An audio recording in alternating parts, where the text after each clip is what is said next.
On me reproche souvent de dénigrer les complotistes, mais j'aimerais expliquer pourquoi ils m'agacent à ce point-là. Ils se définissent eux-mêmes comme des gens qui ont le courage et l'ouverture d'esprit de s'opposer à ce qu'ils appellent la pensée unique. Mais ce qui est communément admis n'est pas forcément faux. Il y a quand même beaucoup plus de gens qui pensent que la pluie est un phénomène naturel plutôt qu'un coup du lobby des fabricants de parapluies.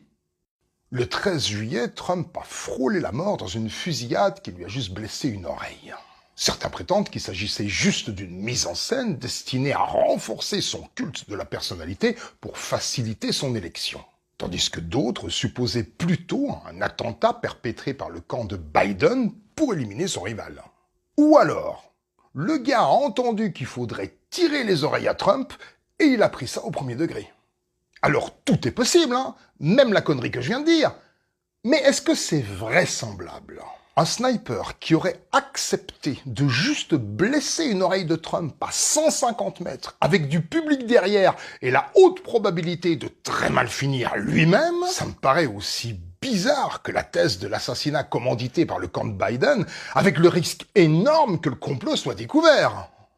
Est-ce que j'ai le droit de penser ça sans me faire traiter de mouton lobotomisé par le système ou c'est comment ?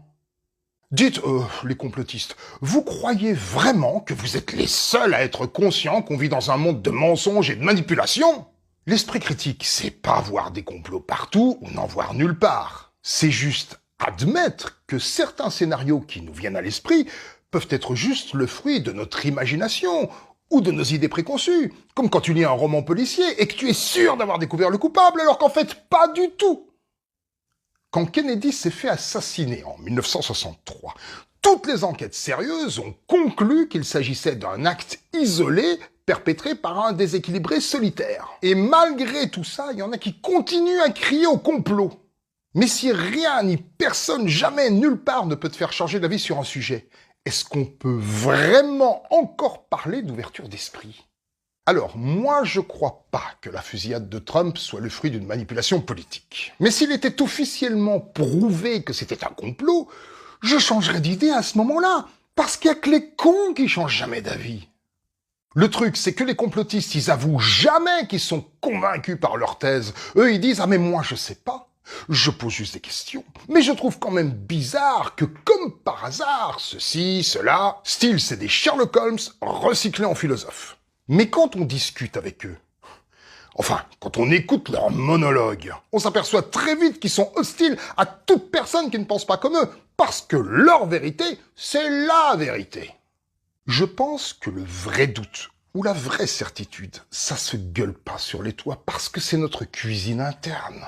Par exemple, moi j'ignore totalement s'il existe des extraterrestres, mais je sais que la Terre est ronde.